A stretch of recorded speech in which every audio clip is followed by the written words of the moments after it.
Nous te remercions, Seigneur, ce soir. Car tu as voulu en ce que nous puissions nous approcher devant ta face. Nous ne sommes pas venus écouter un homme parler, mais nous sommes venus en ta présence, afin que nous soyons instruits par le Saint-Esprit lui-même. Et maintenant, bénis la présence de chacun de nous. Parle, Seigneur, au cœur de chacun de nous. Et Seigneur, console les affligés ce soir. Affermisse, Seigneur, les genoux qui chancellent. Et fortifie les mélanguissantes ce soir, car c'est ta parole. Sois avec nous. Bénis l'instrument que tu dois utiliser, Seigneur. Et nous avons ainsi prié avec foi que tu le feras.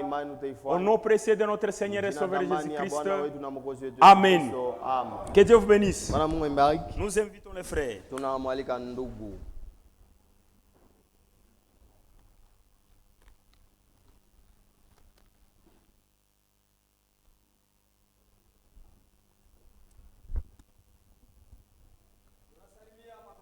Jina la Bwana Yesu Kristo. Amen. Nous saluons toute l'assemblée au nom de Jésus-Christ. Amen. Je crois que nous sommes dans la joie. Oui, nous devons être dans la joie, mais bien aimés, nous nous réjouissons lorsque nous nous trouvons dans le Seigneur. Que Dieu vous bénisse beaucoup. Nous vous apportons les salutations de Frère Chichi à Sandoa. Il vous a salué au nom de Jésus-Christ. En particulier, il a transmis ses salutations à l'ancien. Il m'a posé la question, est-ce que l'ancien va bien? Oui, nous sommes avec l'ancien, il se porte bien. Que Dieu vous bénisse. C'est vrai, mon frère et ma soeur. Nous ne sommes pas venus ici écouter un homme. Nous sommes venus écouter Dieu parler. Dieu n'a jamais paru. Depuis qu'il a fait les cieux et la terre, il a choisi juste des instruments ou des vases par lesquels il parle. C'est au travers de ses serviteurs. Que Dieu nous bénisse beaucoup. Voilà pourquoi, mon frère et ma soeur, sans tarder, lèvons-nous pour respecter la parole éternelle. Nous lirons notre écriture de Marc 10, 46. C'est de là où nous allons commencer. Marc 10, 46. Ils arrivèrent à Jéricho. Et lorsque Jésus en sortit avec ses disciples et une grande foule, le fils de Timée, Bartimée, mendiant aveugle, était assis au bord du chemin. Il entendit que c'était Jésus de Nazareth. Il s'est mis à crier, Fils de David, Jésus, aie pitié de moi. Plusieurs le reprenaient pour le faire taire.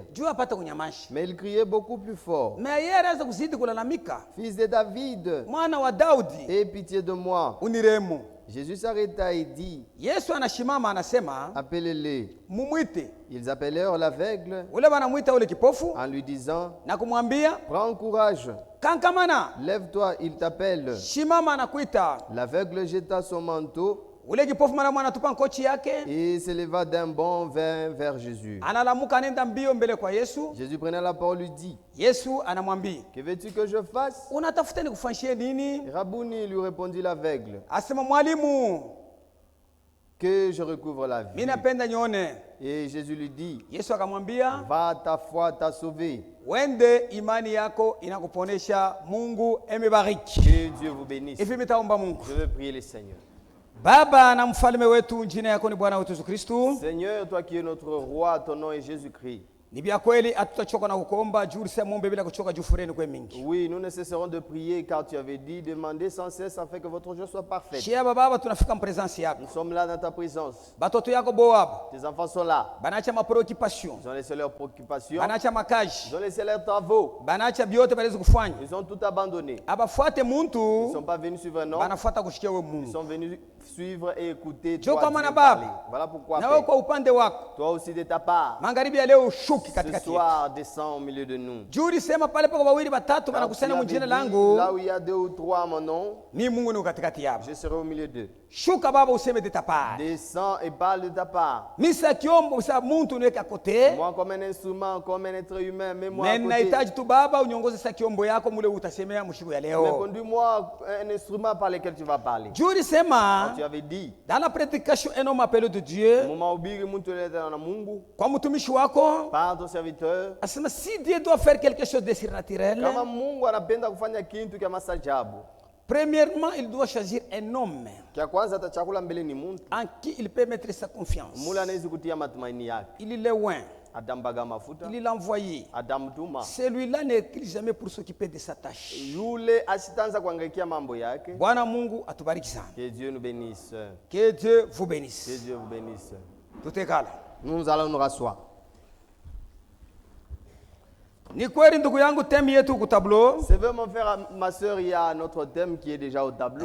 Peut-être il y en a ceux-là qui n'étaient pas là hier.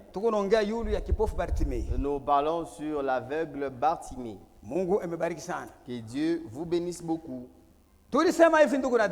Nous avions dit ceci hier. S'il y a une chose très cruelle dans ce monde, c'est la cécité. Oui. Si dans ce monde, les affaires que les hommes font, tu ne verras jamais dedans. S'il y a des gens qui cultivent, tu ne verras jamais un aveugle cultiver.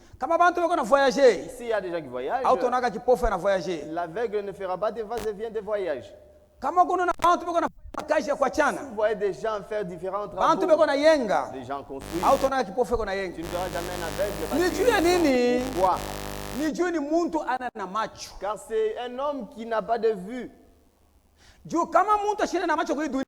manque les yeux, selon l'esprit de Dieu, directement un mendiant. Cet homme-là anakuwa kuomba-omba.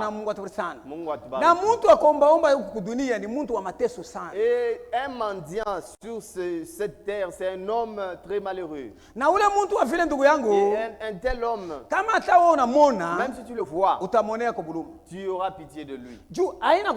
Car ce n'est pas sa volonté, ce n'est pas la volonté de ses parents. Un jour, les disciples l'avaient vu, l'aveugle là. On avait posé la question à Jésus. Selon la pitié ils ont eu pour eux, ils ont posé la question à Jésus pour avoir une réponse. Ils ont demandé, Seigneur, comme celui-là il est aveugle, quel péché a-t-il fait? Ou c'est ses parents qui ont commis le péché? Jésus leur a répondu disant, ce n'est pas lui qui a péché, même ses parents n'ont pas péché, mais c'est pour la gloire de l'Éternel. Que Dieu nous bénisse beaucoup. Voilà pourquoi mes bien-aimés, aujourd'hui nous verrons la deuxième partie de notre prédication. Nous allons un peu entrer en profondeur afin que vous puissiez comprendre l'essence de cette prédication qui va beaucoup nous aider. Mais nous n'attendons pas seulement, nous regardons à l'aveugle jusqu'à aujourd'hui dans ce monde. S'il y a quelqu'un qui vit dans le péché, c'est un aveugle. Ou le nikipofu. Que Dieu nous bénisse beaucoup. Si tu continues à vivre dans le péché, donc tu es encore dans le ténèbre.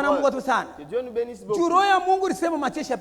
Car la Bible a dit dans le livre de Matthieu 6, verset 22, verset 22, hier on a dit ça. Les yeux de l'homme, lorsqu'il ne voit directement le corps de cet homme-là devient dans les ténèbres. Lorsqu'un homme a de beaux yeux, de bon état, afya yote ya muntu iko mboneta. Là, tout son corps est éclairé. Tout son corps est éclairé. Na muntu ole konaishi mu péché. Et tout celui qui vit dans le péché, directement konaishi mungiza. Là, il vit dans les ténèbres. Ashachana na kipofu. Il n'est pas différent d'un aveugle. Joko mana ndugu na dada. Pourquoi mon frère, ma sœur? Leo tutajuteko tena kitu kingine. Aujourd'hui, nous ajouterons encore une autre chose. Tutasoma. Nous allons lire. Mu deuxième roi chapitre 4. Dans le livre de 2e roi 4. Verset 8. Verset 8, 2 roi 4, 8. Dio tutaongeza quelque chose. C'est là que nous pouvons ajouter quelque chose là-dessus. Oui, ndugu yangu. Un jour, Élisée passait par Sunem. Ile siku Élisée anaanza kupita kule kuinchi ya Sunem. Là, il y avait une femme de distinction. Kulikuwa mwanamke moya wa kuachana na bengine. Qui la pressa d'accepter à manger. Alichikiaka baombe ko banze kwenda kula chakula kwake. Et toutes les fois qu'il passait, wakati yote kona pita pale, il se rendait chez elle pour manger. Baraanza kwenda kwa ile nyumba juu bapate kula kwa chakula. Elle dit à son mari, ule mwanamke anambia bwana yake, voici, je sais que cet homme qui passe toujours chez nous, mina wazia kusema aba bantu bako napita kila siku hapa petu, est un homme de Dieu, est un saint homme de Dieu. Ni batakatifu batumishi ya Mungu. Faisons une petite chambre haute. Tufanye ko nyumba kiloko kule yulu, avec des murs. Pardon? Avec des murs. Ah, kule yulu. Na bibambashi. Bibambashi. Et mettons-y pour lui un lit. Tubatengenezea kuna nafasi ya kulala pa kitanda. Une table. Na kameza. Un siège et un chandelier. Kameza na kale kataka moto. Afin qu'il s'y retire quand il viendra chez nous. Juu wakati yote batakuyo ko bashangaike. Élisée étant revenu à Sinem. Wakati Élisée alifika kule Sinem, se retira dans la chambre haute et y coucha. Na anapanda kule yulu na analala. Et il dit à Géasi, son serviteur, anamwambia Géasi mtumishi wake, appelle cette Sunamite. Umuite ko huyu mwanamke Sunamite. Géasi l'appela. Géasi anamuita. Et elle se présenta devant lui. Ule mwanamke anajipresenter kumbele yabo. Et Élisée dit à Géasi, Élisée anamwambia Géasi, dis-lui, umwambie, voici tu nous as fait monter tout cet empressement. Angalia unatufanyia bintu bizuri sana. Et que peut-on faire pour toi? Sasa na siku ngambo yetu tutafanya kwa nini kwako? Faut-il parler pour toi au roi ou au chef de l'armée? Tunaweza kusemea kwa bafalme au basefu ya jeshi? Elle répondit, ule mwanamke anajibu, j'habite au milieu de mon peuple. Niko naishi katikati ya taifa yangu. Et il dit, anasema, que faire pour elle? Sasa tumfanyie kwa nini? Géasi répondit, Géasi anajibu, mais elle n'a point de fils. Ah, ana na mtoto. Et son mari est vieux. Na mume wake ashakukomea. Et il dit, na anasema, appelle-la. Umwite. Géasi l'appela. Wakati Géasi anamuita tena ule mwanamke, et elle se présenta à la porte. Na anajipresenter kumbele yao. Élisée lui dit, Elisa anamwambia, à cette même époque, kwa wakati moya moya, l'année prochaine, hii mwaka yako nakuya, tu embrasseras un fils. Utapata mtoto. Et elle dit, na ule mwanamke anasema, non mon Seigneur, oh bwana wangu, homme de Dieu, mtumishi wa Mungu, ne trompe pas ta servante. Hapana kulanda kijakazi yako. Bwana Mungu amebariki sana. Amen. Leo tutaongeza tena kitu kingine. Aujourd'hui nous allons ajouter une autre chose. Bwana Mungu atubariki sana. Que Dieu nous bénisse. Fatana na mahubiri yetu tukwenda nayo. Selon notre prédication. Hapa tuko na lei naturel.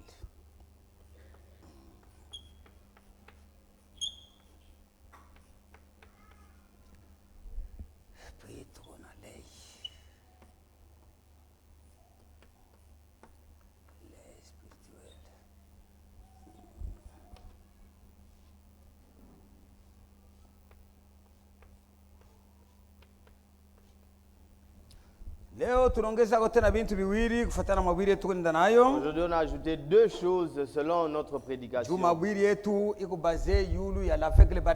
Car notre prédication s'intitule l'aveugle Bartimée. Si vous avez bien suivi l'histoire que nous venons de lire, cette femme sunamite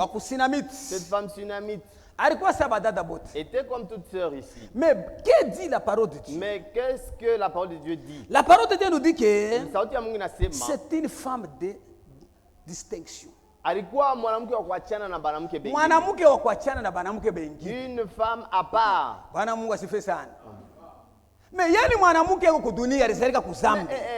Elle est une femme née dans le péché. Anaweza kuachana na mwanamke bengine comment? Comment est-ce qu'elle était une femme de distinction? Muji poser question mon frère ma sœur. Posez-vous un peu une question sur base de cela. Kama unaona mzuri, si vous regardez bien, huyu dada cette sœur, alikuwa na macho ya kiroho. Elle avait les yeux spirituels. Bwana Mungu atubariki sana. Elle avait l'œil spirituel. Juu mwile mkini. Car dans ce village là, mtumishi wa Mungu Eli na Gehazi mtumishi wake. Il y avait le serviteur de Dieu Élie et son serviteur. Chaque fois banaanza kupita ile fwashi, à chaque fois qu'il passait là-bas, ilikuwa ni mumukini. C'était sur le chemin. Mumukini munagalaka bantu bamingi. Dans le visage il y a beaucoup de gens. Mais comment kukua kwa bantu bengine balitire attention yuri ya bale batumishi ya Mungu? Maintenant comment est-ce qu'il y a eu d'autres qui n'ont pas pu tirer attention sur base de ces serviteurs de Dieu? Bwana Mungu atubariki sana. Chaque fois kama banaanza kupita, lorsqu'ils passaient, banaenda kumulima. Ils allaient à la montagne. Banafanya kazi ya baba. Après avoir fini le travail, magharibi banarudi. Ils rentraient. Banapita. Après ils passent. Kisha tena banenda. Ils repassent encore. Kisha tena banarudi. Après ils retournent. Ule mwanamke anaangalia. La femme en observant tous ces mouvements, anasema ce n'est pas possible. Elle dit non, ce n'est pas possible. Bwana Mungu atubariki sana. Aba bantu, ces hommes, ni bantu bakuachana na bantu bengine.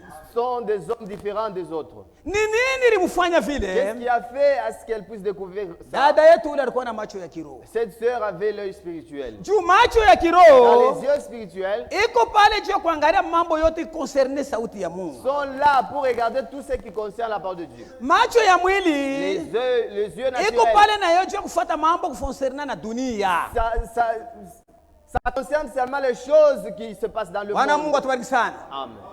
Voilà pourquoi cette sœur, la Bible témoigne que c'est une femme de distinction. Elle était une femme à part. Elle était une femme de distinction. Amen. Voilà pourquoi mes bien-aimés. Si nous lisons le prophète, il a un peu commenté là-dessus. Concernant cette femme sunamite. N'est-ce pas, vous croyez au prophète? Oui, ça c'est le message du temps de la fin. Que Dieu vous bénisse. Mais écoutez l'homme de Dieu Élisée. Il a commenté là-dessus. Alors, dans cette histoire de la femme sunamite, la prédication, avec Bartimée à la page 5, paragraphe 11. Bartimée, page 5, paragraphe 11. L'aveugle Bartimée, page 5. L'aveugle Bartimée, page 5. Paragraphe 11. Alors, dans cette histoire de la femme sunamite, le prophète Élie Nabi Elia était un homme merveillance et gentillesse. Nabi Elisha alikuwa muntu mzuri, wako mzuri. Cette sunamite na huyu mwanamke msunami l'honorait comme un grand serviteur du Seigneur. Alianza kumheshimia mtumishi sawa mtumishi mkubwa wa Mungu. Elle était âgée. Huyu mwanamke alikuwa shakomala. Elle n'avait pas d'enfant. Ashikuwe bado na mtoto. Et le prophète l'avait béni. Na nabii alimubariki. Et lui avait dit qu'elle embrassera un fils. Sasa atakumbatia mtoto yake. À un moment fixé, na wakati uliofaa, le petit garçon est venu. Ule kijana mtoto alizalika. Bwana Mungu atubariki. Que Dieu nous bénisse. La parole de Dieu nous dit que neno la Mungu inasema c'est lui qui recevra. Ule atapokea.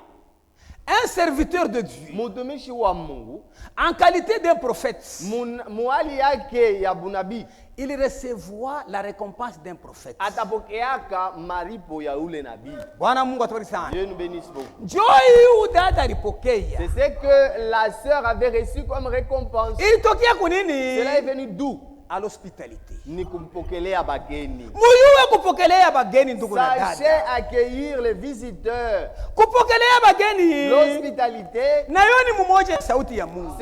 Ça fait partie de la parole de Dieu. Il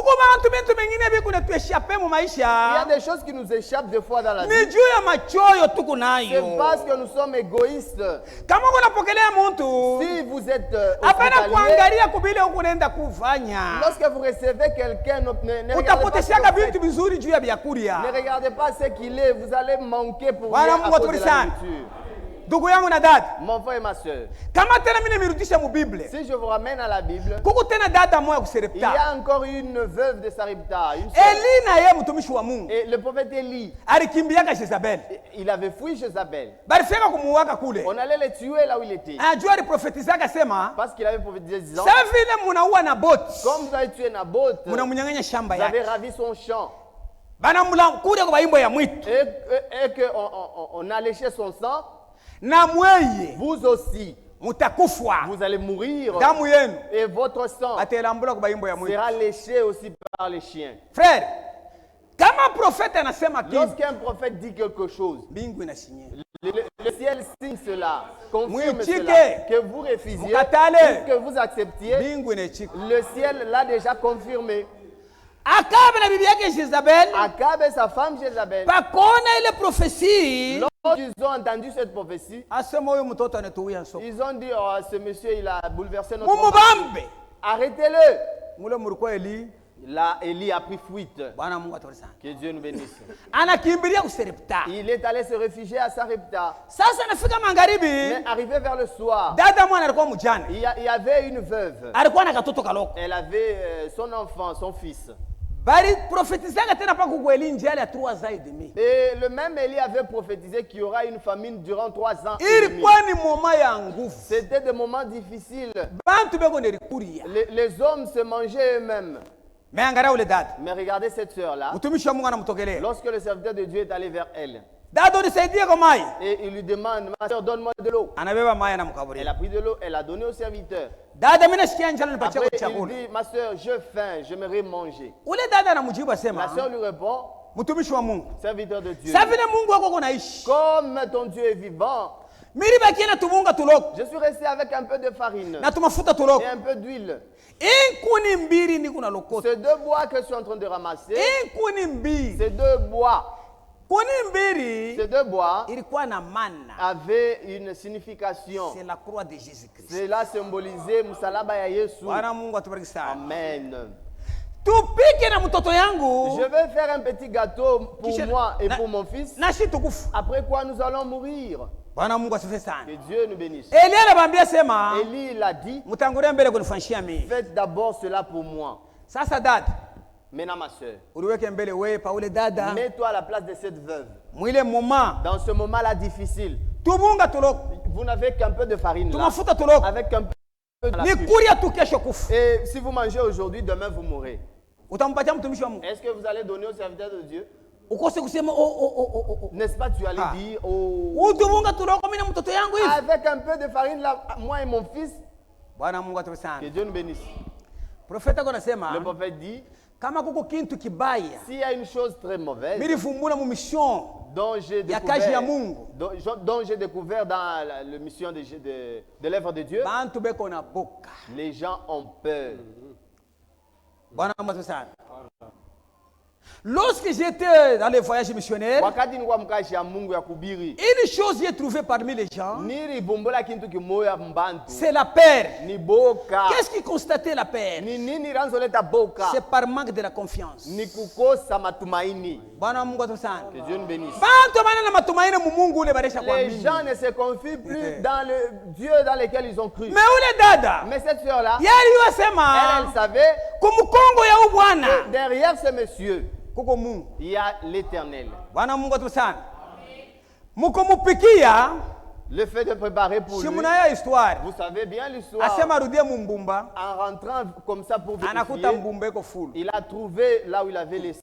Iko full. La farine était pleine et l'huile Anaponesha était kuna pleine. jamaa yake. Et elle a même sauvé sa famille. C'est pourquoi bébé neme, Dieu commande à bapendwa. il faut que tirer attention. Vous devez tirer attention. Il faut que tirer attention. Vous devez faire attention. Jésus konasema, Jésus disait, mie milikuwa kudunia. moi j'étais dans le monde.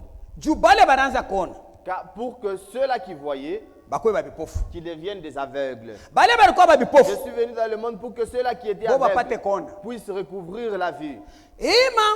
Hii andiko Cette écriture, ilikuwa lishaka sana bafarisayo. cela avait beaucoup à choper les pharisiens. Bwana Mungu atubariki sana. Que Dieu nous bénisse beaucoup. Tuisome mbele mu Jean chapitre 9 verset 35. Soma Lisons mbele. cela, Jean 9, 35. Ah, ndugu yangu. Jean chapitre 9 verset 35. Jean 9, 35. Ah. Jésus a appris qu'il l'avait chassé. Yesu alijua kusema wakati balimfukuza.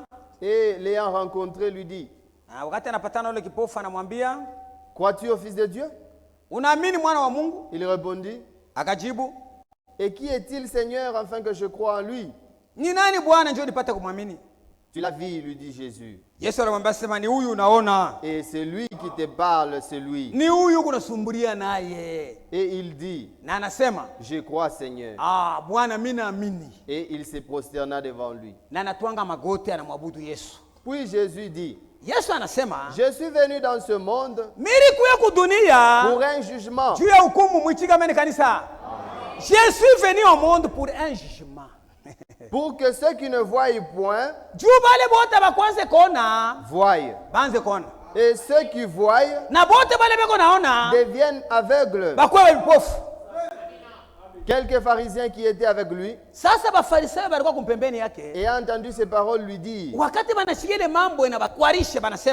nous aussi, sommes-nous aveugles? Jésus leur répondit, si vous étiez aveugle, vous n'auriez pas de péché. Mais maintenant vous dites, nous voyons. C'est pour cela que votre péché subsiste. Voilà pourquoi hier on avait dit que lorsque quelqu'un vit dans le péché aujourd'hui et qu'il ne reconnaît pas ce que Dieu est en train de faire dans son temps, il n'est pas différent d'un aveugle comme Bartimée. Toi aussi tu es aveugle. Car le temps dans lequel nous passons n'est plus le temps dans lequel nous devons vivre dans le péché. Car le ciel appartient aux saints. La parole de Dieu nous dit que soyez saints comme votre Père Jésus. Dieu est saint. S'il y a une chose que Dieu ne supporte pas, c'est le péché. Ni zambi. Dieu aime le pécheur. Oui, c'est normal. Ndio. Mais il est le péché. Dieu est le péché. Amen. Si vous lisez Ésaïe, chapitre 59, Ésaïe 59, verset 1, verset 1er, Dieu dit, ma main n'est pas courte pour vous sauver. Mes oreilles ne sont pas dures pour entendre vos prières. Ma main n'est pas courte pour ne pas vous sauver. Mais s'il y a une chose qui me sépare entre vous et moi, c'est le péché. Nizambi. Dieu ne supporte pas le péché. Il ne tolère pas ça. Au ciel, et tous ceux-là qui sont des saints. Ils ne connaissent pas ce qu'est le péché. Voilà, mon frère et ma soeur, toi et moi, lorsque nous venons ici dans la présence de Dieu, nous venons dans une formation. Oui. Si nous venons à l'église, c'est pour nous améliorer. Que Dieu nous bénisse beaucoup. Puisque dans la parole de Dieu, car il y a la puissance de transformation. Tout pécheur, s'il recourt à la parole de Dieu, il sera changé. Que Dieu nous bénisse beaucoup. Pourquoi? Dans la parole de Dieu, il y a une puissance de la transformation. Lorsque la parole de Dieu est prêchée, et que vous la croyez, et que vous marchez avec elle, mais ta vie n'est pas digne de la parole de Dieu, ce n'est pas que la parole de Dieu manque de puissance, c'est toi qui es incrédule, tu n'as pas cru. Compris c'est quoi les choses de Dieu. Jusqu'à aujourd'hui, tu es encore aveugle, tu demeures aveugle. Que Dieu nous bénisse beaucoup. Oui. On ne peut aller au ciel avec des témoignages de hommes. C'est parce que moi je vais chaque jour au tabernacle. C'est parce que je suis un frère. J'ai beaucoup duré, j'ai fait longtemps dans l'église. Écoutez. Frère Branham va me poser une question. Dans la prédication l'imitation du christianisme. L'imitation du christianisme. Dieu nous bénisse beaucoup. Allons lentement, nous allons bien comprendre. Que Dieu bénisse. Mungu amibariki. On lui a posé la question, le faux Branham. L'imitation du christianisme, page 8. Page 8. Paragraphe 49. Aya 49. Commençons au paragraphe 52. Non. Page 10. Page 10. Paragraphe 63. Paragraphe 63, commençons là. Un jour, un homme posait une question à l'autre. Ne crois-tu pas que si un jour un homme a été enfant de Dieu, né de l'Esprit de Dieu, lavé dans le sang, et racheté entièrement par Dieu, par le renouvellement de son cœur, par la vache d'eau, par le sang, par la parole, qu'il devient un enfant de Dieu. Penses-tu que cette personne-là puisse pécher et éloigner de Dieu au point d'être perdu?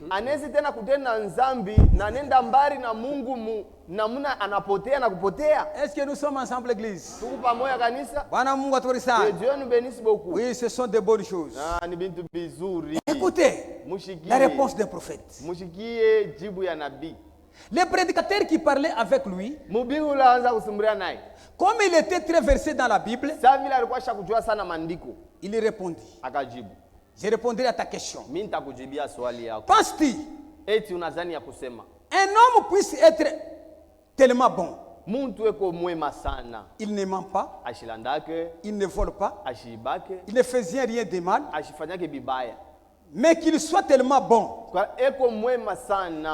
Dieu l'acceptait dans le ciel sans le sang de Jésus-Christ. Non et non, bien sûr que non. Est-ce que nous sommes ensemble, l'église? Maintenant, suivez. Vous ne pourriez pas aller au ciel sans le sang du Seigneur Jésus-Christ. Peu importe combien vous êtes bon. Ça, ce n'est que la dature fabriquée des hommes. Ce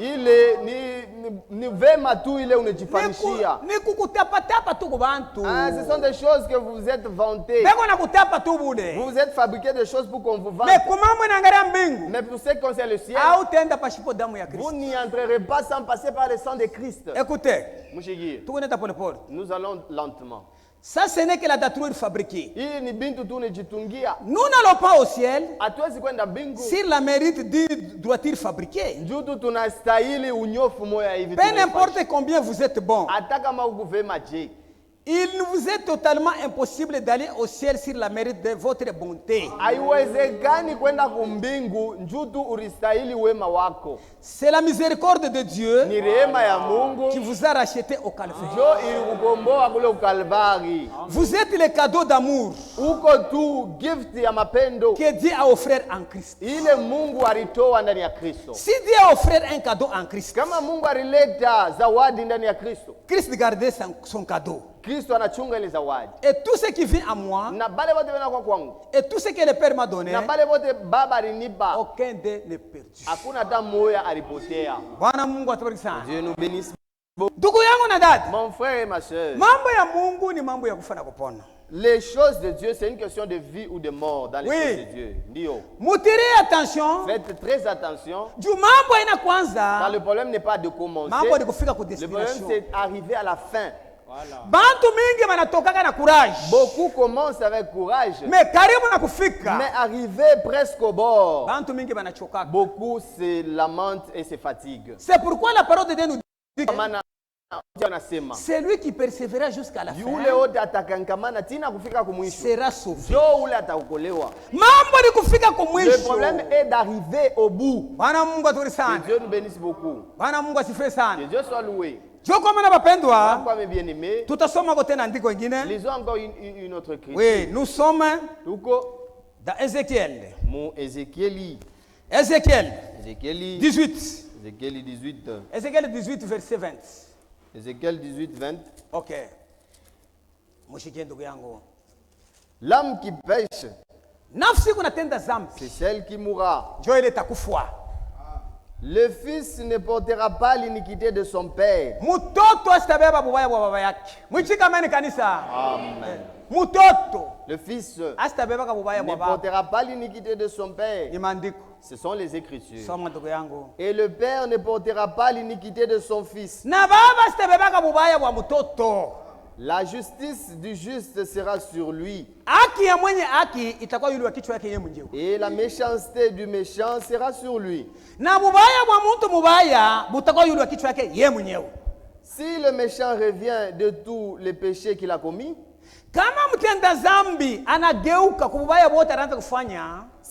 s'il observe toutes mes lois et pratique la droiture et la justice, il vivra. Amen. Le pécheur, s'il abandonne ses voies et il croit la parole de Dieu, il commence à marcher dans les voies de Dieu, celui-là vivra. Pourquoi il vivra? Il vivra et il ne mourra pas. Toutes les transgressions qu'il a commises seront oubliées. Il vivra à cause de la justice qu'il a pratiquée. Amen. Maintenant écoutez. Ça me chigue. Ce que je désire, est-ce que le méchant meurt? Dit le Seigneur l'Éternel. N'est-ce pas qu'il change de conduite et qu'il vive? Si le juste se détourne de sa justice,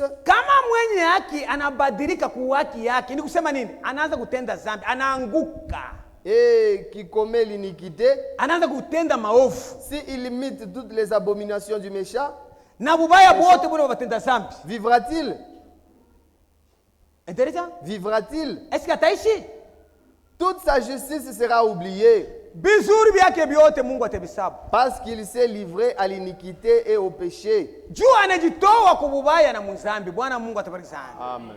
Vous voyez le péché? Le péché est une mauvaise chose. Cela peut nous faire rater le ciel. Parole de Dieu muko puissance. Dans la parole de Dieu, il y a la puissance. Nous devons changer. Que Dieu nous bénisse. Oui. Dio. Que Dieu vous bénisse beaucoup. Si un homme ne change pas, jusqu'à aujourd'hui, il demeure dans les Dieu est lumière. Il veut que ses enfants marchent dans la lumière. Les Écritures disent, lorsque la lumière est encore pour un peu de temps, marchez comme les enfants de la lumière. Car les ténèbres qui viennent après, lorsqu'un homme marche dans les ténèbres, il marche dans des difficultés atroces. Continuons, 1er Jean. Ok, 1er Jean. 1er Jean chapitre 1. 1er Jean 1er.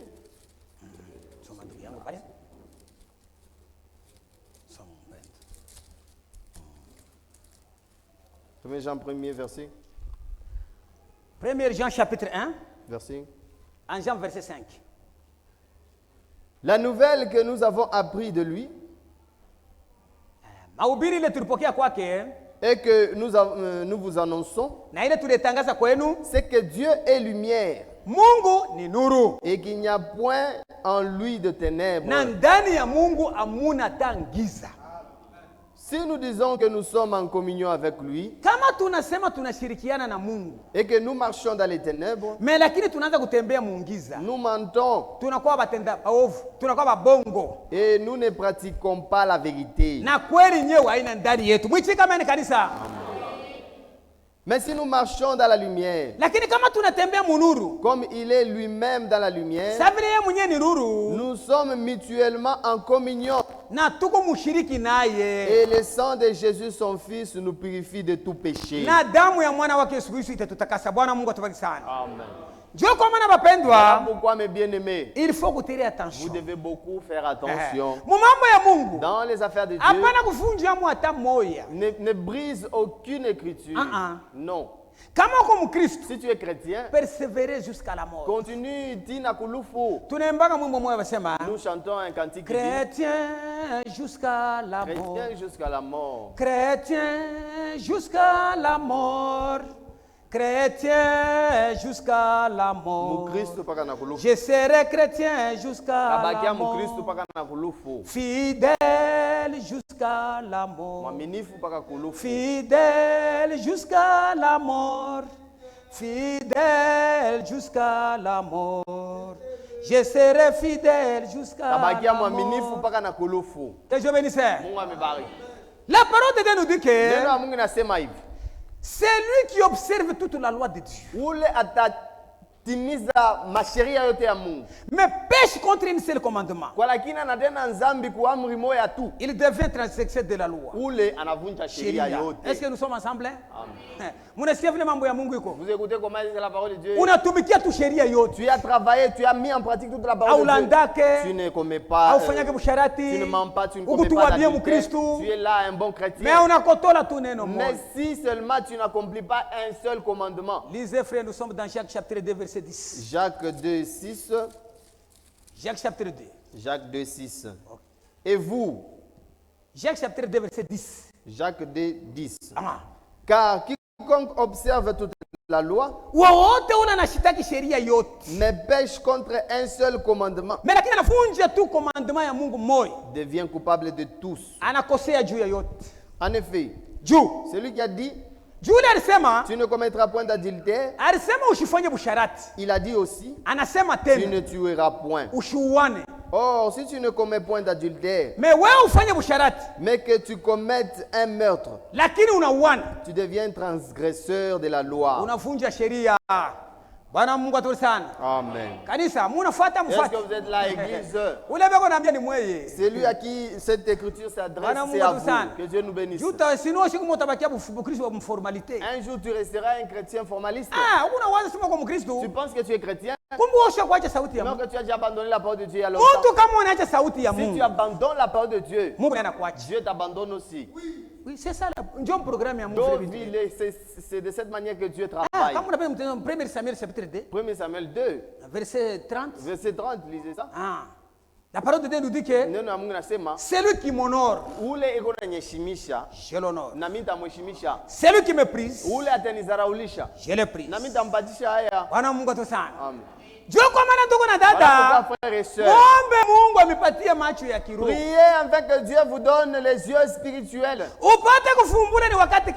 Que tu puisses découvrir dans quel temps où nous sommes. Cela te permettra de bien marcher selon la parole de Dieu. Amen.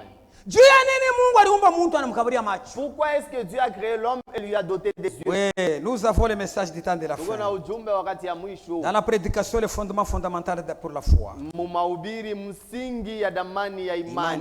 Que Dieu bénisse mon frère. Unatafsiri mzuri sana. Amen. Msingi ya kwanza ya imani. À la page 4, fondamental de la foi, page 4. Paragraphe 11. Paragraphe 11. Or, quand Dieu a formé un corps humain, chaque petite partie avait un rôle à jouer. Les dents, meno, la langue, l'urimi, les yeux, macho, les nains. Dieu a tout placé là-dedans pour que cela fonctionne parfaitement, que l'homme puisse vivre.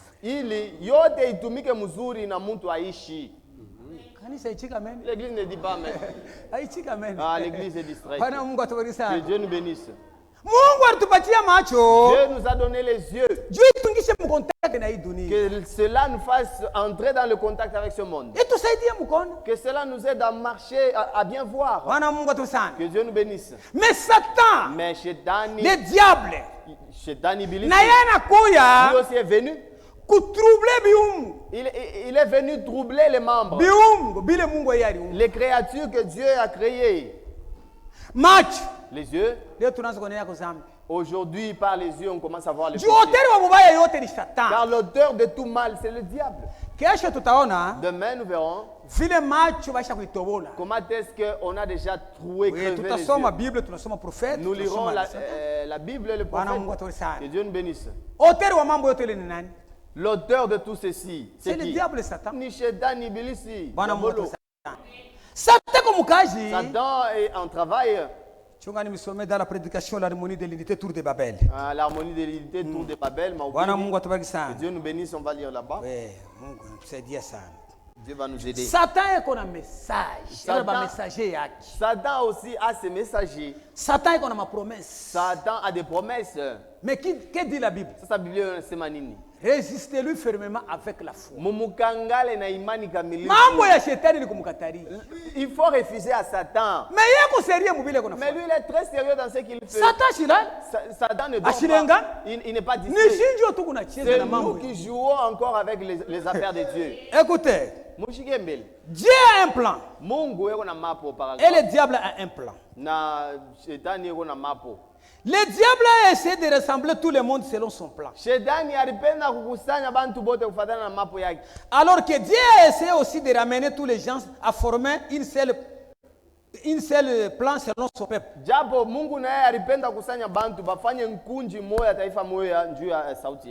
Il y a donc des grands esprits dans le monde. L'un d'eux c'est le diable et l'autre c'est Dieu. Le diable est des messagers. Dieu a des messagers. Et nous avons la liberté de choisir à qui nous voulons nous abandonner. Et celui-là, nous serons leurs serviteurs. Mais si vous remarquez, comme je l'ai prêché dimanche dernier sur la soif que Dieu a planté dans les gens,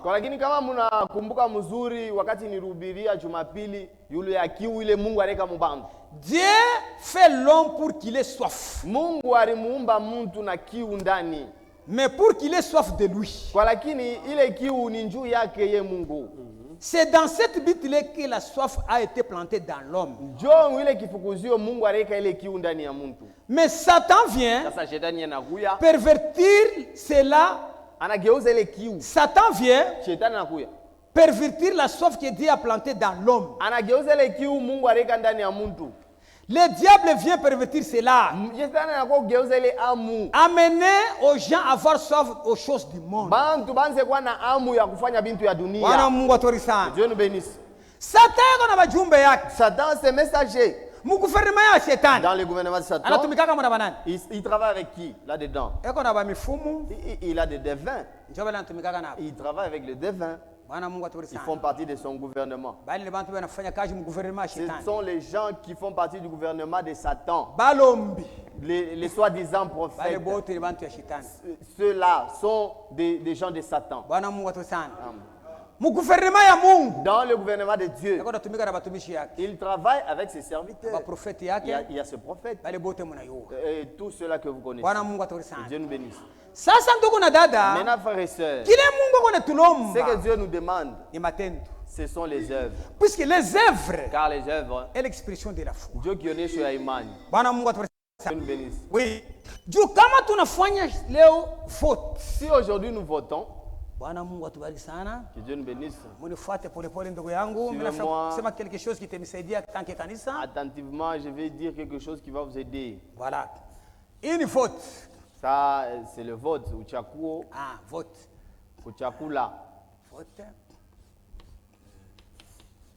Vote entre Satan. Muchakule katikati ya shetani na Mungu, Dieu. Et Dieu, choisissez entre Satan et Dieu. Que Dieu bénisse. Lorsque nous faisons le vote, qui aime Dieu? Satan aura l'échec. Dieu aura 100%. Beaucoup vont choisir Dieu. Amen. Est-ce que vous suivez l'église? Est-ce que vous suivez Kanisa? Suivez bien très attentivement. Que Dieu bénisse. Satan n'a pas d'échec. Satan aura 0%.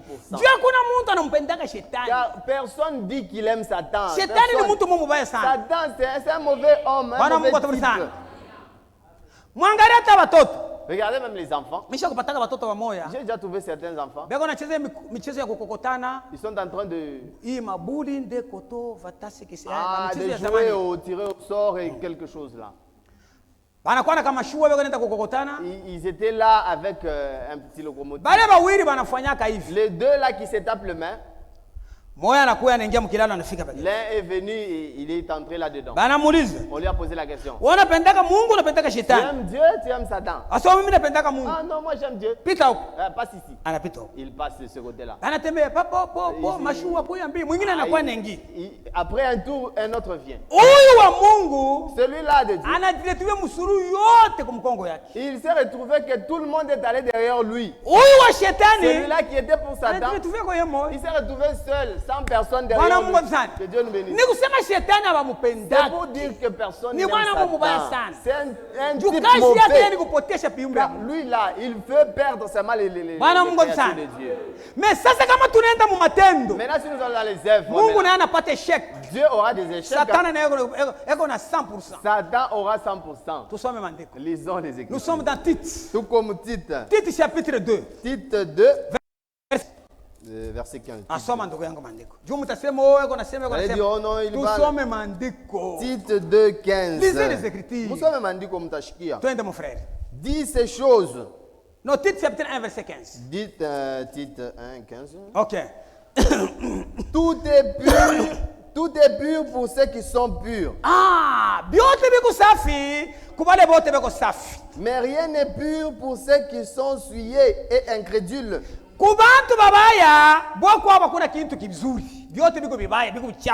Leur intelligence et leur conscience sont souillées.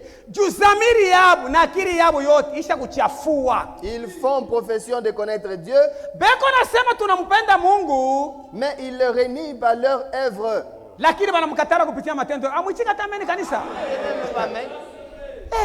Que Dieu bénisse. C'est l'Esprit de Dieu qui parle ici. Dans tout ce que nous avons dit. Est-ce que vous avez vu la pensée humaine là? Maintenant je pose la question. Est-ce que c'est la pensée de Dieu qui amènera l'homme au ciel ou la parole de Dieu? Comment est-ce que vous n'acceptez pas?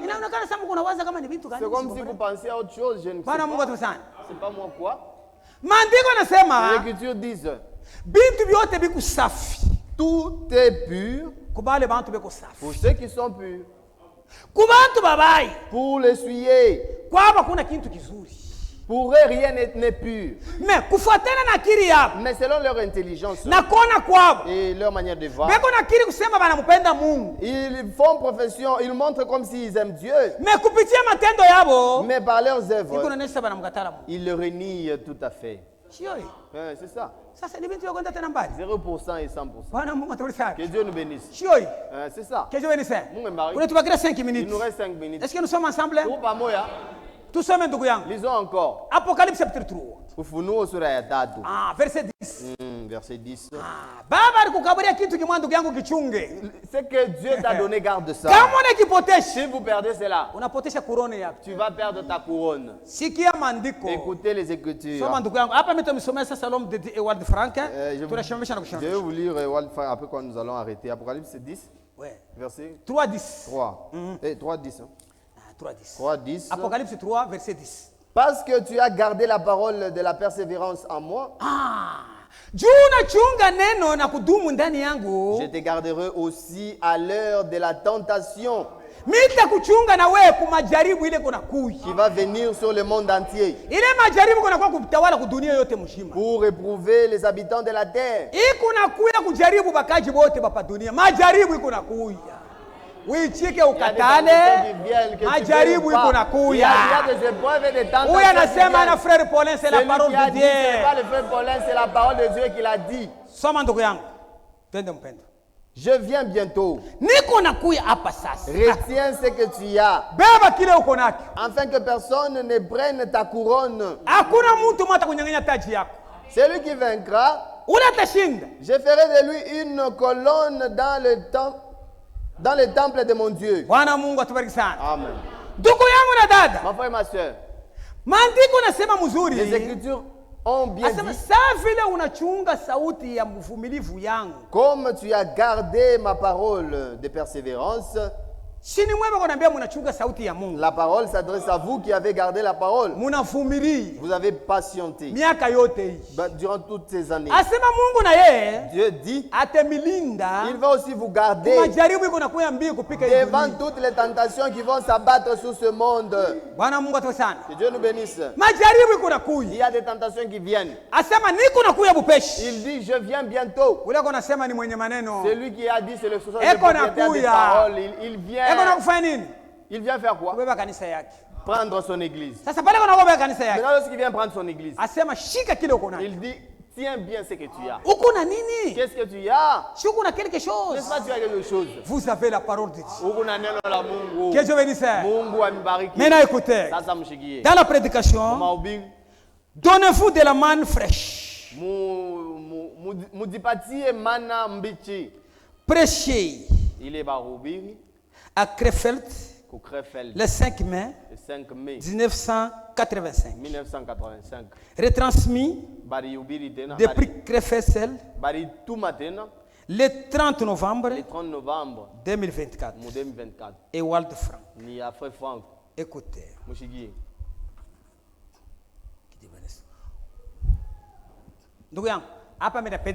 Là, je veux que tu puisses lire.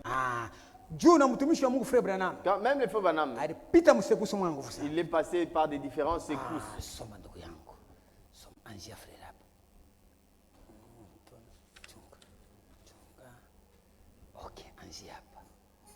Ok, voilà. Ok. Lisez, frère. Page 5. Ok, lisez, mon frère. L'épreuve est venue. Majaribu inafika. L'épreuve vient sur quiconque a suivi le Seigneur. Majaribu iko nafika kubote bale banetikia kufuata Mungu. Et a été appelé à sortir d'Égypte. Bale bote balitika kutoka mu Egypte. Et se trouve en chemin vers la terre promise. Na kwenda mu nchi ya Malaki. L'épreuve vient sur lui. Na majaribu iko na bafuata. Kipimo. Le chemin de Dieu sans épreuve. Njia ya Mungu pasipo majaribu. Cela n'existe pas. Haikalake. Bwana Mungu atubariki sana. Twende ndugu yangu. Ou bien quoi? Ou bien tuseme nini? Cela n'existe pas. Haikalake. Un chemin de Dieu sans épreuve, cela n'existe pas. Njia ya Mungu bila majaribu haikalake. Le chemin de Dieu est escarpé. Le chemin de Dieu est escarpé et souvent épineux.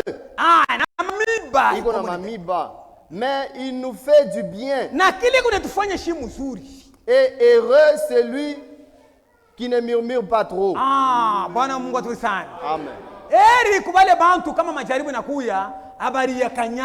Amen.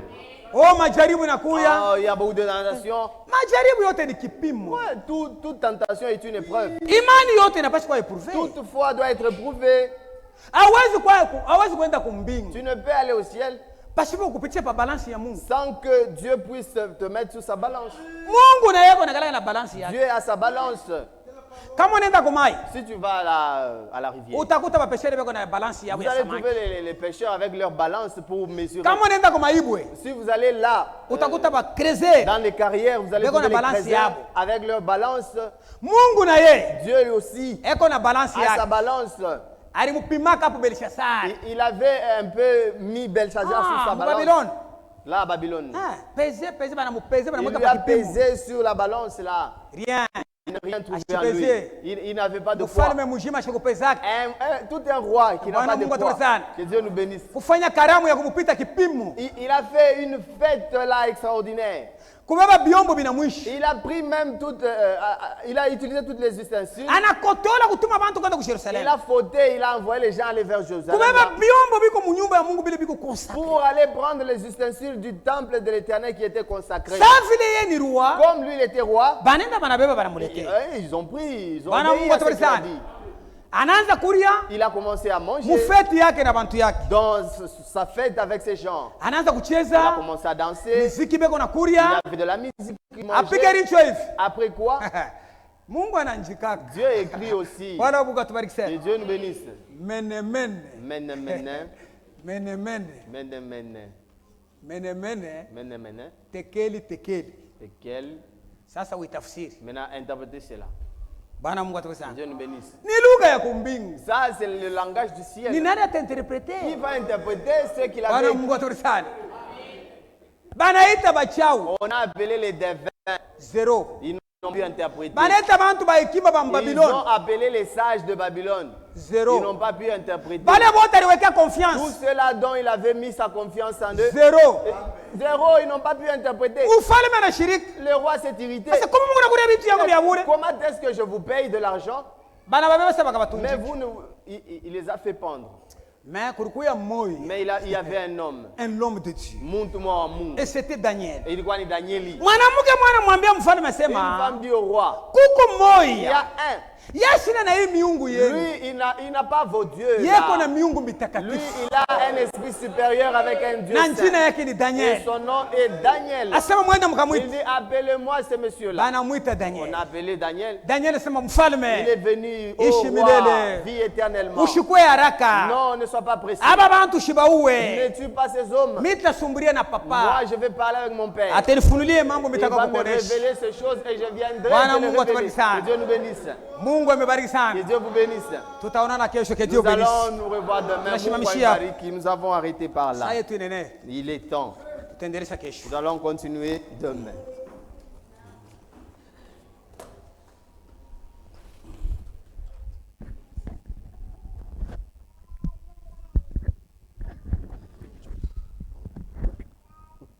Merci Seigneur. Merci. Merci Seigneur, merci Seigneur, merci, merci. Oui, je ne rien t'ai donné, mais je t'ai dit merci. Oui, merci Seigneur, merci.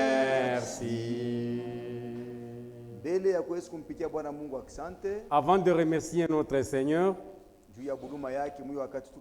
pour sa miséricorde dans le temps où nous vivons, le temps des ténèbres, spirituellement, le temps des ténèbres.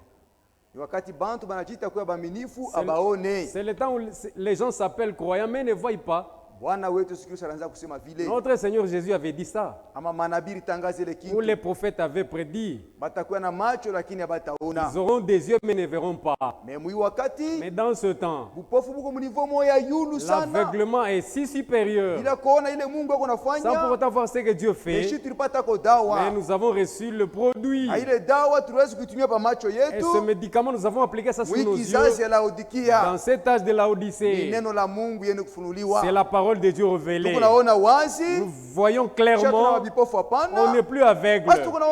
Lorsque nous voyons clairement, par la grâce de Dieu, pour cela, remercions notre Dieu. On n'est plus le temps où nous devons rester dans les ténèbres. Tout celui qui vit dans les péchés, c'est un aveugle. Il ne voit rien. Il y a quelqu'un qui est en train d'ôter les péchés. C'est notre Seigneur Jésus-Christ. Par son sang qu'il a versé, les enfants de Dieu ne commettent pas les péchés. Ou soit ils ne vivent pas dans les péchés. Pour montrer qu'ils sont dans les ténèbres. Non, nous sommes les enfants de la lumière. Le péché n'est pas notre vie. L'incrédulité n'est pas notre vie. Nous sommes appelés à vivre dans la lumière. Puisque notre Père est la lumière. Pour cela, nous allons remercier le Seigneur Dieu.